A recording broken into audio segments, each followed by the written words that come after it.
Is your child not writing yet? And you're one of those parents who is wondering, why is my 2-year-old not writing? Why is my 3-year-old not writing? 3 words I have for you. Mommy, calm down. This is not all that your child needs right now. There's a lot more that your 3 or 2-year-old needs to learn to do before picking up a pencil to form letters accurately, or even before attempting to make all kinds of marks. Let me take you through a step-by-step guide on how to help your child to write.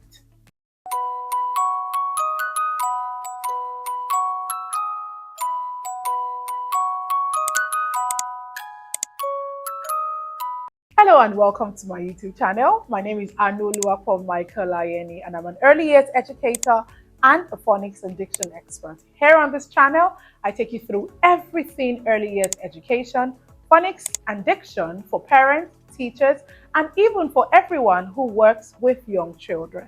If you're new here, please hit the subscribe button and don't forget to turn on your notification bell so you can see my videos when they come in. Now, the first thing I would like you to know as a parent who is worrying about your child's ability to write at all or to write well is that writing is a process that must be done accordingly. So it's important that you understand that you don't just shove a pencil into the hand of a toddler because you want them to be able to write like someone that you know or that someone somewhere that you have heard about.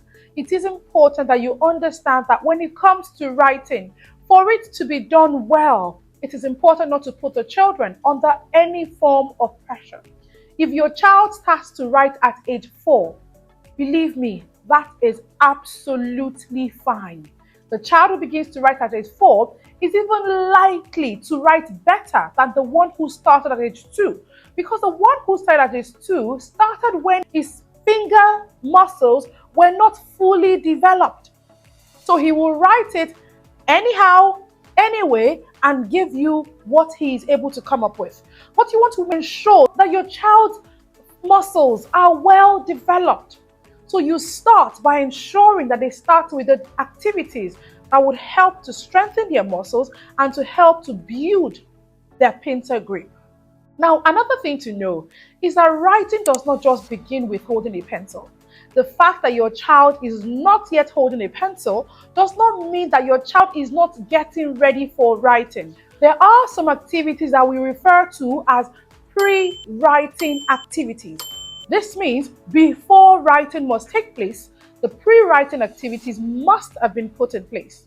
These are the activities that will help your child prepare for writing and will get them ready for writing appropriately and correctly. Every child also develops at their own pace, so be sure to avoid pressure. Don't consider the fact that your neighbor's child or your cousin is right at a certain age. Let your child follow the right process. Let them develop strength, let them develop coordination, let them develop pencil grip and also their visual memory. All of these will come in handy when they eventually start to write. Let's talk about the step-by-step activities that you need to follow through to get your child ready for writing. The first step is strengthening their fine motor skills. Now, these can be done through some activities like tearing paper, threading beads, closing and opening the scissors or pegs, building blocks. All of this will help to strengthen the muscles that are needed for pencil grip. A good pencil grip will help your child write well. So why don't you start by strengthening their motor skills? Remember, these are pre-writing activities, and it is not until your child is able to hold a pencil to write 4 and 5 that they have written. When they have a good pencil grip, then they are very ready for writing. 2. Promote gross motor movement. Now, these are activities that help to strengthen the larger muscles in the hands and on their legs. So you want to make sure that you encourage them to move around, use their hands a lot more, like painting and then walking, balancing, ensuring that they are well supported while strengthening their shoulder movement. All of these will help them to develop a steady hand movement while they are trying to move back and forth when writing eventually. 3. Encourage mark making. Give the children room to make their own marks, to design, to scribble, to do whatever they might want with crayons, with pencils, with paint, with chalk. Give them that time to have large papers on the table or on the wall. Be sure to give them space so that they do not do all of these on your wall or on your home decorations. Create spaces where they know that they can go on to draw, to color, and to create whatever they want to with their pencils. Believe me, the children will enjoy scribbling freely from time to time, making different imaginary drawings and paintings that they will describe to you in the best way that they can. You might not see it, but be sure to follow through as they tell you the interesting things that they are trying to make. Mark making is certainly the foundation for early writing, and it's important to encourage this a lot more.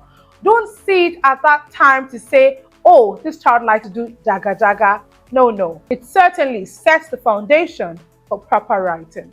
Now also, as the children move on from fine motor activities to mark making, be sure to give them room to develop pre-writing patterns. Now you start to create patterns that you want them to follow, such as zigzag, such as wavy lines, such as circles, that they can now start to use their pencils or their crayons to trace and follow through the given lines. Now this makes it possible for them to trace dotted lines when they start to write.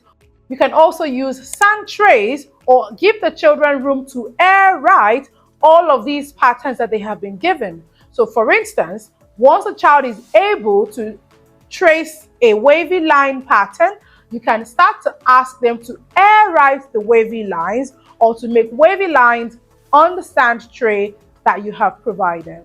Next, introduce the children to sound and number recognition so that when they see the letter, they are able to tell you what sound it makes, and when they see the number, they are able to identify them. These also set the ground for writing because now they can identify the letters to say what exactly it looks like. You can start to describe these letters or numbers based on the lines that they are made up of. For instance, we say number 1 has a stroke down, number 2 has a curve and a dash. And when you go on to sounds, you can say this is a. A has a curve, take it up and bring it down with a flick. So when you describe these letters and numbers to them, it makes it easier for them to identify, say the sound and number, and then describe the way they are formed, so that by the time they now start to write it, they have the image of the number or sound already, and now they start to put it down in print as they have seen and as it has been described to them. Now, introduce children to identifying lines and beginning to form lines. Once you have taken them through activities to strengthen their fine motor skills, encourage mark making and all kinds of pre-writing patterns, it is important that you introduce them to lines such as strokes, dashes, curves. All of these lines will be important for them to write because remember, while you were describing the lines that the letters are made of. When it's time for them to write the numbers and letters, they would need to know how to make the lines. For instance, to write number 2, they would need to know how to make a curve and put a dash to it. So take them through identifying lines and also forming lines independently. So just like we've done with tracing patterns, introduce them to air writing these lines and also forming them on a sand tray before you now get on to making these lines in their books. The ability to form these lines correctly and independently is very important to aid them to write the numbers and the letters accurately. They need to know how to form lines in order to be able to write the numbers and letters correctly. Finally, build pencil grip and control by using chunky crayons and pencils to make it easier for the children to hold, so that by the time they now start to make those lines that they have learned, it is easier for them to hold the pencil.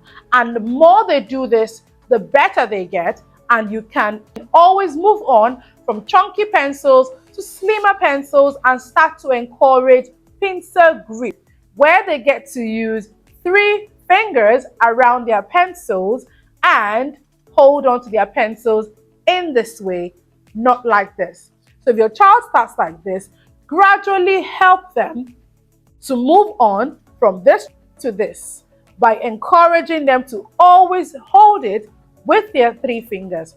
Remember, the more they practice, the better they get. So don't be in a hurry to rush your child to write. If your child learns to write at age 2, while another child learns to write at age 4, all of them will still be able to write. But it is important that your child writes well and is not pressured at the wrong age. Let them be fully prepared for this and let them develop the appropriate muscles that they need, so that they are not stressed, so that their fingers are not put under undue or unnecessary pressure. It is important to support your child accordingly. Thank you for watching. If you have enjoyed watching this video, please be sure to give us a thumbs up. Drop a comment below to tell us what challenges you might be having or how you're also able to support your child in writing. I'll see you in my next video. Thank you for watching.